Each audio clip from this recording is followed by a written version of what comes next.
Breaking news में बड़ी खबर आपको बता रहे हैं। आज अयोध्या से जो तस्वीरें सामने आ रही हैं वो तो चर्चा में है ही, लेकिन इसके साथ एक और चीज है जो आज पूरे देश में गूंज रही है, जो सुनाई दे रही है, वो है प्रधानमंत्री नरेंद्र मोदी का भाषण। जी हां, जिस तरीके से उन्होंने भाषण दिया है वो सोशल मीडिया पर वायरल हो रहा है। उसकी छोटी छोटी क्लिप्स भी जो हैं आज पूरे सोशल मीडिया पर छा रखी है। देखा जा रहा है कि किस तरीके से वो भावुक हुए हैं और भावुक होकर आज धर्म ध्वज जो है अयोध्या के राम मंदिर के शिखर पर फहराया गया है। इस मामले में ज्यादा अपडेट के साथ मेरे साथ जुड़ रहे हैं मेरे सहयोगी नवेंदु जी। सर, आज जो चर्चा में है, प्रधानमंत्री मोदी का भाषण भी चर्चा में है। आज तो क्या कुछ हो रहा है सोशल मीडिया पर, जो वीडियोस वायरल हो रही है, क्या होने वाला है अब?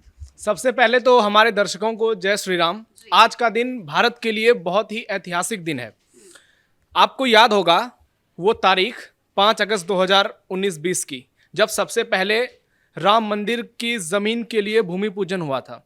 उसके बाद राम मंदिर का भव्य निर्माण हुआ, फिर लोकार्पण हुआ 22 जनवरी 2024 को, और अब 25 नवंबर, यानी एक और तारीख इतिहास में स्वर्णिम अक्षरों में दर्ज हो गई। इसके केंद्र में कौन रहे? देश के प्रधानमंत्री नरेंद्र मोदी। 2014 में जब बीजेपी की सरकार बनी, उसके बाद से ही पूरे देश में यह चर्चा होने लगी थी कि कब राम मंदिर बनेगा, कब अयोध्या में भगवा ध्वज लहराएगा, और वो सपना पूरा हो गया। हालांकि सुप्रीम कोर्ट के ऑर्डर के बाद ही अयोध्या में भव्य मंदिर का निर्माण हुआ, लेकिन सरकार ने जो इच्छा शक्ति दिखाई, नरेंद्र मोदी ने जिस तरह से भगवान श्री राम का जिक्र किया, क्योंकि आप देखिए उनसे पहले देश में कितने ऐसे नेता हुए जिन्होंने राम मंदिर को लेकर इस तरह से खुलकर बातें की। योगी आदित्यनाथ जैसे कितने नेता हुए जिन्होंने सीधे कहा कि अगर कोई हुड़दंगबाजी करने की कोशिश करेगा तो उसको उसी की भाषा में जवाब देंगे, अयोध्या में मच्छर भी नहीं मर पाएगा। आज वो सारा सपना साकार हो गया। नरेंद्र मोदी का भी सपना साकार हो गया और करोड़ों अरबों सनातनियों का सपना पूरा हो गया। आज पूरी दुनिया अयोध्या को देख रही है। जो लोग भगवान श्री राम के मंदिर नहीं पहुंच पाए हैं, वो भी आज अपने तन मन से इस ध्वज को देख रहे होंगे, और ये जो ध्वज लहरा रहा है ये बता रहा है कि सनातन शाश्वत है। सनातन को कोई खत्म नहीं कर सकता है। चाहे कोई बाबर आ जाए, कोई खिलजी आ जाए, कोई गोरी आ जाए, कोई औरंगजेब आ जाए, हुमायूं आ जाए, अकबर आ जाए, सनातन जहां था सनातन वहीं है। और आज भी सनातन फिर से उसी तरह से आगे बढ़ रहा है जो त्रेता युग में हुआ करता था। आज देखिए कि राम राज्य की चर्चा होने लगी है, और ये चर्चा क्यों हो रही है? क्योंकि पीएम मोदी ने अपने भाषणों में इसका जिक्र किया। उन्होंने कहा कि हमें अपने अंदर के राम को जगाना होगा। भारत के लोकतंत्र का उन्होंने उदाहरण दिया और राम राज्य से उसकी तुलना की। ये पीएम मोदी के भाषण की सबसे बड़ी बात रही, क्योंकि आप देखिए हम जो डेमोक्रेसी के बारे में पढ़ते हैं, democracy means for the people, of the people, by the people. असली डेमोक्रेसी तो भगवान श्री राम के राज से शुरू हुआ, जब राम राज्य में हर किसी के साथ न्याय किया गया, कोई भेदभाव नहीं हुआ, ना ऊंच नीच की जाति देखी गई, ना ही किसी को एक दूसरे से लड़ाने का काम किया गया। सिर्फ और सिर्फ लोगों की भावनाओं को भगवान श्री राम ने हमेशा ऊपर रखा। उनकी जो एक तस्वीर बनी है लोगों के जहन में, चाहे एक बेटे के तौर पर हो जिन्होंने अपने पिता के एक वचन को पालन करने के लिए सबसे बड़ा सिंहासन जो है उसकी कुर्बानी दे दी, एक माता के वचन को पूरा करने के लिए राजपाट छोड़ दिया, एक भाई के लिए कुर्सी छोड़ दी, एक जो मर्यादा पुरुषोत्तम भगवान श्री राम को लोग जिस तरह से पूजते हैं, एक राजा के तौर पर, एक सेवक के तौर पर, उन्होंने अपने पूरे जीवन में लोगों को यही बताया है कि भगवान श्री राम दूसरे से चरित्र में क्यों अलग हैं, क्यों लोग उनका इतना गुणगान करते हैं। और पीएम मोदी को यह बात क्यों कहनी पड़ी कि हमें अपने अंदर के श्री राम को जगाना होगा, ताकि हम किसी के साथ भेदभाव ना कर सकें, हम किसी के लिए बुरी नीयत ना रख सकें, किसी को लेकर द्वेष या क्लेश अपने मन में ना पालें। सबके लिए हमारे दिल में बराबर सम्मान होना चाहिए। भगवान श्री राम ने केवट का भी सम्मान किया, माता सबरी का भी सम्मान किया, जो कि दलित जाति से आती थी, और इसलिए आज सर संघचालक मोहन भागवत ने भी इन बातों का उल्लेख वहां पर किया। बिल्कुल, आज भावुक होते हुए नजर आए हैं प्रधानमंत्री मोदी। जिस तरीके से भाषण दिया गया है, अध्यात्म से जोड़ने की जो बातें की गई है उसको लेकर उनकी आंखें जो थी नम थी। नहीं, अध्यात्म का ही ये समय है, और आप देखिए कि किस तरह से पीएम मोदी ने अपनी बातों में कई चीजों का जिक्र किया। वो भावुक नजर आए क्योंकि आज वो व्रत में भी थे।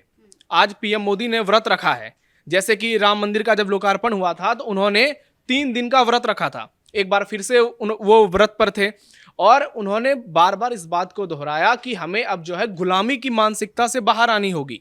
उन्होंने नौसेना का जिक्र किया अपने भाषण में कि हमने नौसेना के झंडे से जो गुलामी का चिन्ह था उसको हटा दिया। और आप देखिए ये जो झंडा लहरा रहा है अयोध्या में, ये कितना शानदार है। इसमें कोविदार वृक्ष को शामिल किया गया है, इसमें भगवान सूर्य को जगह दी गई है, ओम का चित्रण यहाँ पर किया गया है जो सीधे महादेव से संबंधित है। तो बार बार ये बताने की कोशिश की जा रही है कि अब जो है देश आगे बढ़ने की राह में तेजी से आगे बढ़ रहा है और विकास को लेकर किसी प्रकार से कोई समझौता नहीं होगा। सिर्फ बातें नहीं हो रही हैं, आप देखिए कि अयोध्या में वाल्मीकि एयरपोर्ट बनाया गया, आज लाखों करोड़ों लोग अयोध्या आ रहे हैं। राम मंदिर का जो निर्माण हुआ उसने पूरे शहर की, पूरे जनपद की पूरी तस्वीर बदल दी।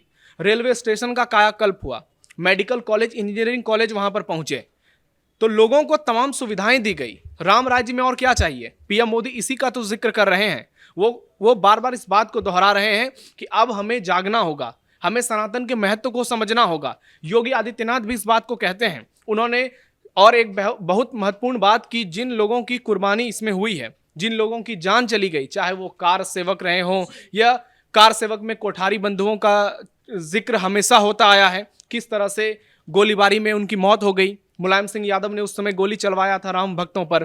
तो बार बार उन्होंने इस बात का उल्लेख किया कि आज वो लोग, उनकी आत्मा बहुत खुश हो रही होगी जिनकी जान इस यात्रा में गई। मोहन भागवत ने भी इस बात को कही और योगी आदित्यनाथ ने अपने संबोधन की शुरुआत में ही इसका जिक्र किया कि जिन लोगों ने शहादत दी है राम मंदिर के नाम पर, आज वाकई में वो इतने ज्यादा खुश होंगे क्योंकि उनका सपना पूरा हुआ है।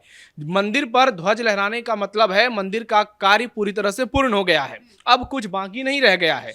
अब सिर्फ और सिर्फ भगवान श्री राम के सपनों को पूरा करने का लक्ष्य जो सरकार ने रखा है उस पर आगे बढ़ना है। 2047 तक का जो विकसित भारत का लक्ष्य पीएम मोदी की अगुवाई में बीजेपी सरकार ने रखा है, उसका जिक्र भी पीएम मोदी ने किया और बताया कि कैसे देश को दुनिया की तीसरी सबसे बड़ी अर्थव्यवस्था हमें बनानी है। तो ये सब कुछ का प्रेरणा जो है वो पीएम मोदी के जीवन से मिलता है। क्योंकि आप देखिए कि जब भगवान श्री राम वन भी गए थे तो उसके बाद भी अयोध्या में कोई भी काम रुका नहीं। उन्होंने अपने भाई भरत को पूरी जिम्मेदारी दे रखी थी और उसी प्रकार से काम हो रहे थे जैसे राजा दशरथ के समय में हुआ था। देखिए तस्वीरें देखिए कितनी सुंदर तरीके से सामने आ रही है, अपने दर्शकों को दिखा दे कैसे आज ध्वज जो है फहरा रहा है, सनातन जो है आज गूंज रहा है हर जगह। सनातनियों का जो दिन है आज वो दिखाई दे रहा है। राम मंदिर देखिए किस तरीके से सुंदर तस्वीरें वहां से सामने आ रही, भारी भीड़ भी वहां पर दिखाई दे रही है। नहीं, अयोध्या में आप देखिए कि जब से मंदिर का लोकार्पण हुआ है किस तरह से वहां पर लोगों का हुजूम उमड़ रहा है। अभी जब महाकुंभ का आयोजन हुआ था वहां जितने लोग गए थे उनमें आधे से ज्यादा लोग वहां कुंभ स्नान करके सीधा अयोध्या जा रहे थे, भगवान श्री राम का दर्शन कर रहे थे। क्योंकि 500 सालों की तपस्या है ये, हजारों लोगों की जान गई है इसमें। और हिंदुओं का एक सपना, जो सबसे बड़े आराध्य हैं भगवान श्री राम, उनके मंदिर को तोड़कर किसी आक्रांता ने एक मीनार वहां पर खड़ी कर दी, एक इमारत खड़ी कर दी। और उसके समर्थन में जब हमारे ही देश के लोग सामने आए, हमारे भगवान श्री राम को टेंट में रखा, तो उसके बाद एक ऐसे नायक की जरूरत थी जो आगे आकर इस पूरे क्रांति को लीड कर पाए। तब लाल कृष्ण आडवाणी आगे आए थे, उन्होंने पूरे देश में रथ यात्रा निकाली थी। और लालू यादव जब बिहार के सीएम थे तो उनको गिरफ्तार भी कर लिया गया था। तो उसके बाद फिर अटल बिहारी वाजपेयी सरकार में आए, लेकिन उस समय का थोड़ा मामला अलग था, सरकार इतनी प्रचंड बहुमत में नहीं थी, तो अटल बिहारी वाजपेयी बड़े फैसले नहीं ले पाए। लेकिन जब बीजेपी की सरकार बनी, पहली टर्म में के बाद जब दूसरी टर्म में और बम्पर बहुमत मिली, तो उसके बाद लोगों ने कहना शुरू कर दिया था, बीजेपी के लोगों ने, कि मंदिर वहीं बनाएंगे। और उसके बाद जब सुप्रीम कोर्ट से ये फैसला आया तो धीरे धीरे सबको लगने लगा कि ये मोदी राज में ही संभव है। क्योंकि एक और तो मोदी हैं, लेकिन दूसरी ओर योगी भी हैं। केंद्र से नरेंद्र मोदी ने जितना सहयोग किया, प्रदेश में सीएम योगी ने भी उतना सहयोग किया। क्योंकि सिर्फ मंदिर निर्माण करना कोई विषय नहीं था, मंदिर निर्माण से ज्यादा मंदिर निर्माण के समय वहां पर शांति व्यवस्था को, कानून व्यवस्था को बरकरार रखना एक बड़ी चुनौती थी, जिसे योगी प्रशासन ने पूरी तरह से कर दिखाया और ये बता दिया कि अगर इरादे पूरी तरह से स्पष्ट हों तो फिर मंजिल पाने से कोई रोक नहीं सकता है। आज जब इस तस्वीरों को पूरी दुनिया देख रही होगी तो सबको यही लग रहा होगा कि भगवान श्री राम का जीवन जो है हमें यही सिखाता है कि कभी हार नहीं मानना चाहिए, हमेशा लड़ते रहना चाहिए, सच के रास्ते पर चलना चाहिए और जीवन में एक लक्ष्य तय करना चाहिए। अगर वो लक्ष्य तय रहेगा तो हमारे जीवन में भी आने वाले समय में इसी तरह के ध्वज लहराएंगे। वो ध्वज आपके सपनों का हो सकता है, वो ध्वज आपके घर वालों के सपनों का हो सकता है और यहाँ से हम अपने देश के लिए भी कुछ सोच सकते हैं। क्योंकि आप देखिए कि अयोध्या का अगर विकास होता है तो उत्तर प्रदेश का विकास होता है। वहाँ पर पूरी दुनिया से लोग आते हैं, कितने होटल खुले, कितने रेस्टोरेंट खुले, कितने लोगों को रोजगार मिला। एक मंदिर ने एक पूरे प्रदेश की पूरी तस्वीर बदल दी। उसी तरह से आप देखिए कि काशी में जैसे कॉरिडोर बना है, भव्य कॉरिडोर, उसके बाद कितना बदल गया है पूरा इलाका। उसके बाद अब मथुरा का जिक्र होने लगा है। योगी आदित्यनाथ कई बार कह चुके हैं कि अयोध्या के बाद काशी के बाद अब मथुरा की बारी है। तो ये समय अब ऐसा आया है क्योंकि लोगों के मन में भरोसा है कि अगर इस सरकार में नहीं हुआ तो फिर आने वाले समय में दिक्कत हो सकती है। ऐसे में लोगों सरकार की ओर नजर उठाकर देख रहे हैं कि अगर नरेंद्र मोदी के रहते अयोध्या के बाद काशी में भी सपना पूरा कॉरिडोर ही बना है। अभी फैसला नहीं आया वहां पर जो ज्ञानवापी मंदिर मस्जिद को लेकर विवाद चल रहे हैं। वैसे ही मथुरा में अभी बहुत कुछ होना बाकी है। कहने का मतलब है कि मथुरा को लेकर जो बातचीत लोग करते हैं, जैसे भगवान श्री राम अयोध्या में पूजे जाते हैं वैसे ही भगवान श्री कृष्ण की धरती मथुरा है और भगवान शिव की धरती काशी है। तो जब तक तीनों जगह पर एक साथ सनातन ध्वज इसी तरह से नहीं लहराएगा तब तक हिंदू समाज में बेचैनी रहेगी, सनातनियों में बेचैनी रहेगी। उनके भगवान को आप कैद करके नहीं रख सकते हैं और जब लोग उस चीज की मांग करते हैं तो सरकार को भी उसी दिशा में आगे बढ़ना पड़ता है और अयोध्या उसका एक जीता जागता बहुत बड़ा उदाहरण है। आज देखिए कि हर जगह भगवान श्री राम नजर आ रहे हैं। पूरा भारत, पूरा यूपी, पूरी दुनिया राममय हो चुकी है। और तुलसीदास जी ने अपने रचना जो की थी उसमें उन्होंने कहा है रामचरितमानस में, रमन्ति इति रामा, यानी कण कण में भगवान श्री राम पहुंच चुके हैं और आज वही तस्वीर देखने को मिल रही है। जी, बहुत बहुत धन्यवाद आपका इन तमाम जानकारियों के लिए। तो आज पूरे दुनिया में, पूरे देश में जय श्री राम के नारे गूंज रहे हैं। 500 सालों की तपस्या जो है वो पूरी हो चुकी है। अयोध्या के राम मंदिर के शिखर पर आज धर्म ध्वज लहरा रहा है जिससे पूरा देश उत्साह में और खुशी की लहर हर ओर देखने को मिल रही है। ब्रेकिंग न्यूज में फिलहाल इतना ही। कैमरा पर्सन कुणाल के साथ मैं शिवानी रतूड़ी, कैपिटल टीवी, उत्तर प्रदेश।